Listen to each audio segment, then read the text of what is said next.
성경을 묵상하다 보면 너무나도 이해되고 동의가 되어 내 삶에 이 말씀이 꼭 이루어졌으면 하는 말씀들이 있습니다. 그런가 하면 도대체 무슨 뜻일까 궁금해지기도 하고 도무지 동의가 되지 않는 말씀도 등장합니다. 특히 고난에 관련된 이야기들은 그것들을 접할 때마다 우리 내면에 심각한 갈등을 불러일으키곤 합니다. 몇 가지 예를 들어보겠습니다. 시편 119편 71절은요, 상반절에 이렇게 이야기합니다. 고난 당한 것이 내게 유익이라. 유익하다라는 말의 뜻을 잘 알고 계시죠? 이롭다, 도움이 된다는 말입니다. 고난 당하는 것이 도대체 어떻게 해서 좋은 일이 된다는 것입니까? 시편 119편은 아마도 다윗이 썼을 것으로 추측이 되는데, 고난이 도움이 됐다고 말하기엔 그의 삶은 죽음과 삶을 넘나드는 그런 일들이 더 많았다는 사실을 우리는 알고 있습니다. 욥기 1장 1절도 한번 보겠습니다. 우스 땅에 욥이라 불리는 사람이 있었는데 그 사람은 온전하고 정직하여 하나님을 경외하며 악에서 떠난 자니라 라고 말합니다. 성경이 말하는 욥은 온전하고 정직하고 하나님을 경외하고 악에서 떠난 사람이었습니다. 그런데 그의 삶은 어떠했습니까? 하루아침에 전 재산을 잃고 가족도 잃고 건강도 잃어버렸습니다. 창세기 37장 28절은요, 요셉의 어렸을 적 이야기입니다. 그때 미디안 사람 상인들이 지나고 있는지라 형들이 요셉을 구덩이에서 끌어올리고 은 20에 그를 이스마엘 사람들에게 팔매 그 상인들이 요셉을 데리고 애굽으로 갔더라 라고 말합니다. 요셉은 아버지 심부름을 갖다가 친형들에게 인신매매를 당하게 되었지요. 왜 이런 일들이 일어나는 것일까요? 윤회 사상에 따르면 인간의 영혼은 끝없이 환생합니다. 그리고 다시 태어날 때마다 고난을 비롯해 전생의 업보들을 고스란히 지고 갑니다. 그러니까 윤회 사상에 따르면 고난이 왜 일어나는 것일까요? 지금 겪는 고난은 전생의 잘못을 갚기 위한 일종의 형벌인 것입니다. 다 내 죄 때문이다 라고 말하는 게 바로 윤회 사상에 속하는 것이지요. 불교 교리에 따르면 고난은 지난날의 행실이 아니라 이루어지지 않은 욕망에서 비롯됩니다. 욕망을 없애야 고난에서 벗어날 수 있는 것입니다. 그래서 불교의 지향점은 온갖 욕구와 아집, 고통이 해소되는 무념무상의 경지에 이르는 데 있습니다. 고난을 운명적으로 해석하는 관점도 있습니다. 별자리나 초자연적인 힘이나 신들이 정한 불행한 운명, 속내를 알 수 없는 알라의 뜻이 삶을 좌지우지한다고 믿는 것입니다. 그런가 하면 고난을 우연히 맞닥뜨린 불운이라고 생각하기도 합니다. 고난은 아무런 의미도 없고 나쁘지도 않고 좋지도 않습니다. 그저 인생에서 치워버려야 할 걸림돌일 뿐이라고 생각하는 것입니다. 그렇다면 기독교 전통에서는 고난을 어떻게 바라볼까요? 초기 기독교 역사에서 가장 큰 영향력을 발휘한 교황 그레고리 1세는 세상에 넘치는 고통에는 여러 유형이 있으며 하나님의 섭리에 따라 다양한 목적을 이룬다고 말했습니다.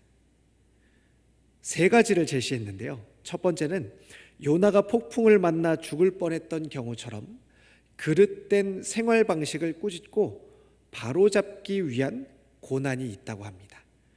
두 번째로는요, 요셉이 종으로 팔려갔던 사건처럼 앞날의 준비를 위한 역경도 있다라고 이야기합니다. 그리고 세 번째로요, 또 욥의 경우처럼 한 인간을 하나님의 사랑으로 더 가까이 이끌어 한없는 평안과 자유를 주시려는 고난도 있다라고 설명했습니다. 아마 실제로 고난, 고통은 이것보다 훨씬 더 다양한 유형으로 존재할 것입니다. 확실한 것은 성경을 진실하게 대하는 사람들은 모두 고난에는 하나님의 어떤 목적이 담겨 있다라고 말하게 된다는 점입니다. 그러나 여전히 질문이 남아 있습니다. 고통이 내게 축복이 되는가? 고통이 내게 유익이 되는가라는 질문입니다. 고통은 그 자체가 축복일 수 없습니다. 고통은 고통입니다. 아픔은 아픔이고 슬픔은 슬픔입니다. 아픈 것을 기뻐하는 사람은 없을 것입니다. 고통받는 것을 즐거워하는 사람도 없을 것입니다. 아마 그런 사람이 있다면 좋은 게 아니라 병원에 먼저 가봐야 할 것입니다. 성경의 인물들도 마찬가지였습니다. 성경은 고난이 실제라고 인정합니다. 상상의 일이 아니라 피부로 느끼며 삶으로 부딪히는 일이 고난이라고 말합니다. 우리는 고난에 소리 지르고 울며 매달리는 다윗의 모습을 쉽게 떠올릴 수 있습니다. 심지어 예수님께서도 고통을 겪으셨고 십자가 순환을 앞두고 이 잔을 내게서 옮겨달라고 말씀하십니다. 그러면 고통이 변해 축복이 될 수 있을까요? 우리가 잘 아는 요셉의 이야기를 생각해 보겠습니다. 요셉은 자신의 친형들에 의해 다른 나라의 종으로 인신매매 당합니다. 그러나 우여곡절 끝에 이집트의 제2인자의 자리, 총리의 자리에 가게 되지요. 그리고 온 가족을 가난과 기근으로부터 구하게 됩니다. 그가 당한 고통은 극심한 고통이었습니다. 가족들로부터 버림받은 배신감, 타국에서 노예로 겪어야 했을 모멸감, 육체적 피로감과 고통, 고향에 대한 그리움 등 육체적, 정신적 고통뿐만 아니라 우상 숭배의 땅에서 그가 겪었어야 했을 영적 고통도 있었을 것입니다. 하지만 이와 같은 고통에도 불구하고 성경은 요셉을 형통한 자가 되었다고 표현합니다. 성경에서 형통은 축복과도 일맥상통합니다. 그는 고통을 겪었고 고통 중에 있었지만 형통한 자가 되었습니다. 어떻게 형통한 자가 되었을까요? 2절을 한번 읽어보겠습니다. 오늘 본문의 2절 말씀을 같이 한번 읽어보겠습니다. 시작. 여호와께서 요셉과 함께 하심으로 그가 형통한 자가 되어 있으니, 여호와께서 요셉과 함께 하시기 때문이었습니다. 고통 속에서 주님을 만나 주님과 함께해 형통하게 되었습니다. 성도에게 고통이 축복이 될 수 있는 이유는 주님을 만나 형통하게 되기 때문이라고 오늘 본문은 이야기해 줍니다. 그렇다면 고통 중에 우리가 해야 할 일은 매우 아주 명확합니다. 무엇입니까? 바로 주님을 만나고 주님과 함께하는 일입니다. 주님이 함께하시면 고통 중에도 형통함을 누립니다. 고통은 변하여 하나님의 놀라운 계획을 성취하는데 쓰임받게 됩니다. 그러면 어떻게 고통 중에 주님을 만날 수 있을까요? 3가지를 기억하시면 좋겠는데요. 하나, 둘, 셋 이렇게 되어 있습니다. 먼저 한 가지 전제가 있습니다. 하나님께서 나를 만나시기 간절히 원한다는 것입니다. 아마 고통 중에 또 다른 무언가를 열심히 수고하고 노력해서 하나님을 만나야 하는 것이라면, 그렇게 해야지만 하나님을 만날 수 있고 적당한 각오나 적당한 의지, 적당한 헌신으로는 하나님을 만날 수 없다면 아마 하나님을 만나는 일은 또 다른 고통이 될 것입니다. 고통을 더하는 일이 될 수밖에 없습니다. 하지만 이 만남의 주체는 하나님이십니다. 그런데 우리가 기뻐해야 할 이유가 있습니다. 하나님은 우리를 항상 만나기 원하시기 때문입니다. 그래서 내가 만나려고 문을 열고 손을 내밀고 말을 거는 것이 의미가 있는 것입니다. 언제나 문을 열면 그 문 밖에 서 계시며 손을 내밀면 그 바로 앞에서 손을 잡아주시고 내가 주님을 찾기만 하면 한 걸음에 달려와 내 앞에 서 계시는 분이 바로 우리 주님이시기 때문입니다.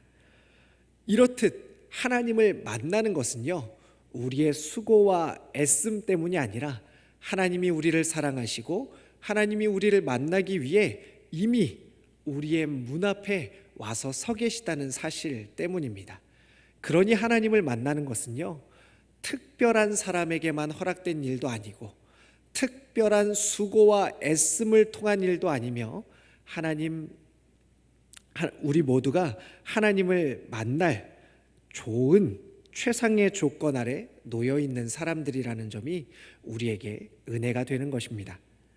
하나님을 만나면 고통이 의미가 있어지고 이 고통을 극복할 힘이 생기며 이 고통이 변하여 축복이 되는데 그 하나님께서 우리를 만나기 위해 애쓰고 계시다는 사실입니다. 다음으로 두 가지 태도가 있습니다. 어떻게 하나님을 만날까요? 첫 번째로는요, 하나님을 믿는 것입니다. 가져야 될 두 가지 태도가 있는데 그중 첫 번째는요, 하나님을 믿는 것입니다. 아니 목사님, 하나님을 이미 믿고 있잖아요. 그런데 하나님을 믿으라니요. 이게 도대체 무슨 말입니까? 좀 더 구체적으로는 하나님의 살아계심을 믿는 것입니다. 이런 질문을 해보게 됩니다. 요셉은 하나님이 살아계시다고 믿을 수 있었을까? 라는 질문을 해보게 됩니다.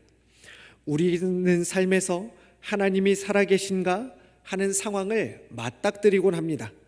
도저히 믿고 싶지 않은 일들을 마주하게 되기도 합니다. 그럴 때 우리는 두 가지 중 한 가지를 선택할 수 있습니다. 하나는 하나님이 안 계시다고 믿는 것입니다. 그리고 또 다른 하나는 하나님이 계시다고 믿는 것입니다. 요셉의 경우는 하나님이 계시다고 믿었던 것이 분명합니다. 그의 이야기에서 주목할 대목이 하나 있습니다. 보디발의 아내가 요셉을 유혹하자 요셉은 내가 어찌 이 큰 악을 행하여 하나님께 죄를 지으리까 라고 말합니다. 하나님이 계시다면 어떻게 내 삶이 이렇게 불행의 구렁텅이와 같을 수 있는가 의심할 수 있고 그 하나님이 살아계시지 않다고 거절할 수도 있었지만 요셉은 하나님의 살아계심을 여전히 믿고 있었습니다. 그리고 살아계신 하나님의 말씀이 그의 삶을 다스리고 있음이 드러나고 있습니다. 두 번째로는요, 하나님과 동행하는 것입니다. 하나님을 만나기 위해서 두 가지 가져야 되는 태도가 있었는데요. 하나님의 살아계심을 믿는 것이고 두 번째로는 하나님과 동행하는 것입니다. 요셉은 하나님이 살아계시다는 것을 아는 것에 그치지 않았습니다. 요셉의 이야기에 반복적으로 등장하는 말은 하나님이 함께 하심으로 라는 문구입니다. 요셉은 하나님과 동행했습니다. 아버지 야곱과 가족들과 함께 있을 때에도 하나님과 동행했습니다. 애굽의 종으로 팔려가서도 하나님과 동행했습니다. 일이 조금 잘 풀려서 가정 총무가 되었을 때도 여전히 하나님과 동행하였습니다. 반대로 누명을 쓰고 감옥에 갔을 때도 하나님과 동행했습니다. 추록에 작은 소망이, 작은 희망이 보일 때에도 여전히 하나님과 동행하고 있었습니다. 그 희망이 2년이라는 시간 동안 물거품이 되었을 때에도 요셉은 하나님과 동행하며 그 감옥 속에 있었습니다. 바로 앞에 섰을 때에도 그는 하나님과 동행했습니다. 애굽의 총리가 되었을 때에도 그리고 그 이후에도 요셉은 여전히 하나님과 함께하는 사람이었습니다. 그는 하나님과 언제나 동행했습니다. 이렇게 고통 중에도 주님을 만나고 주님과 동행하는 사람에게는 어떤 일이 일어나겠습니까? 마지막 세 번째, 하나, 둘, 셋, 세 가지 결과가 있습니다. 첫 번째로는요, 체험하는 것입니다. 무엇을 체험합니까? 하나님을 직접 체험하게 됩니다. 하나님의 살아계심, 그분의 신실하심, 아버지의 사랑, 하나님의 성품, 하나님 그 자체를 그야말로 경험하게 되는 것입니다. 이것은 머리로 알고 다른 사람으로부터 이야기를 들어 아는 것과는 확연한 차이를 가집니다. 그것이 신학적으로 옳은지 옳지 않은지 이와 같은 논쟁들을 떠나서 고통 중에서 이와 같이 하나님을 만난 사람들은 모두가 다 똑같이 이야기합니다. 내가 살아계신 하나님을 만났다고 말입니다. 바로 이와 같은 체험이 하나님을 만나고 또 하나님과 동행하는 사람, 고통 중에도 하나님과 함께하는 사람들에게 있다는 사실을 우리는 눈을 조금만 들어 주변의 사람들의 이야기를 들어보아도 쉽게 알 수 있습니다. 그리고 이와 같은 삶을 살고 있는 많은 성도님들을 저는 알고 있습니다. 두 번째로는요, 어떤 일이 발생하게 되겠습니까? 고난을 이기게 된다는 것입니다. 이것이야말로 정말 중요한 일이지요. 하나님과 동행하며 하나님의 살아계심을 믿는 사람들은 고난을 극복하게 됩니다. 고난은 반드시 끝이 있습니다. 성경은 그렇게 말하고 성경은 우리에게 그것을 믿으라고 요청합니다. 그리고 하나님은 광야에서 함께 하시며 마침내 광야를 지나가게 하시는 분이십니다. 만약 하나님이 우리를 사랑하시는 아버지 되시며 하나님께서 우리의 인생을 향한 어떤 고귀한 목적을 가지고 계시다면 그 목적은 고난 당하는 것으로 끝나는 것이 아니라 반드시 그것을 통하여서 어떤 존재가 되는지, 어떤 하나님의 역사를 성취하는지에 있다고 할 수 있습니다. 따라서 고난은요, 고난으로 끝나지 않습니다. 반드시 성도는 고난을 극복하고 이기고 하나님께서 계획하신 놀라운 일들을 성취하는 자리로 나아가도록 되어 있습니다. 마지막 세 번째입니다. 어떤 일들이 일어나게 될까요? 선교적 삶을 살게 된다는 것입니다. 본문의 3절에는요, 이렇게 말합니다. 그의 주인이 여호와께서 그와 함께 하심을 보며 또 여호와께서 그의 범사에 형통하게 하심을 보았더라 라고 말합니다. 누가 보고 있습니까? 요셉이 보는 것이 아닙니다. 하나님이 보는 것이 아닙니다. 그의 주인이 요셉과 함께 하시는 하나님, 요셉을 통해 나타나고 역사하시는 하나님을 보고 있다라고 성경은 증언합니다. 요셉의 주변 사람들이 요셉과 함께 하시는 하나님을 보고 있다라고 설명하는 것입니다. 비록 타국의 종으로 팔려가 어려운 시간들을 보내며 고난 중에 있었지만 요셉의 삶을 통하여서 하나님은 증거되고 하나님은 나타나시고 하나님은 살아계심이 드러나게 되었습니다. 우리의 삶도 마찬가지입니다.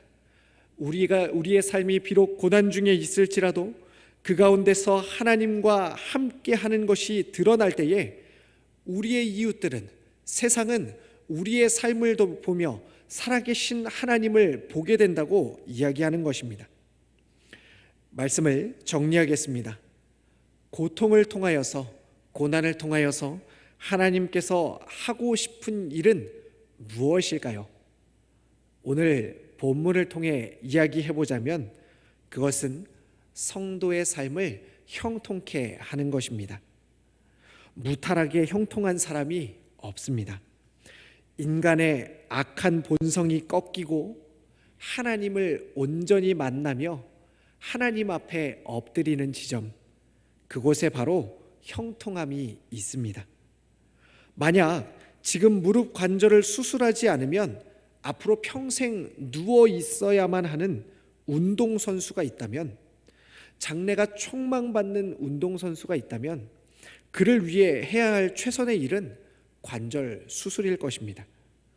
비록 지금 고통이 따르지만 수술 후 남은 인생을 그는 두 다리로 뛰며 마음껏 경기하고 그것을 통해서 수많은 사람들에게 기쁨을, 환희를 줄 수 있기 때문입니다. 저는 하나님께서 한국 교회와 우리를 코로나의 긴 터널 가운데 두신 이유가 이와 같다는 느낌이 듭니다. 한국 교회는 아직 할 일이 많이 남아 있습니다. 이 땅의 그리스도인들에게는 하나님 나라를 이루어야 하는 사명이 있습니다. 그런데 다 다른 관절, 여기저기 고름이 튀어나오고 통증이 있는 관절로는 앞으로의 시간을 잘 달려갈 수 없을 것입니다. 하나님께서 우리를 수술대 위에 올리셨다는 생각이 많이 듭니다. 고통의 시기를 통해 주님을 깊이 만나도록 인도하고 계시는 하나님의 손길이 여기저기서 느껴집니다. 그렇게 주님을 깊이 만나고 오랫동안 치우침 없이 달리라고 하나님께서 우리를 수술하고 계신 것이 아닌가 생각해 보게 됩니다.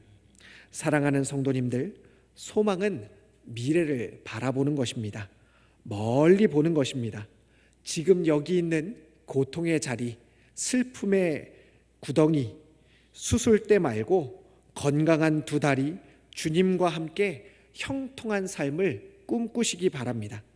고통 중에도 이 소망을 붙들고 주님 만나는, 주님과 동행하는 우리 모두가 되기를 간절히 축원합니다. 기도하겠습니다.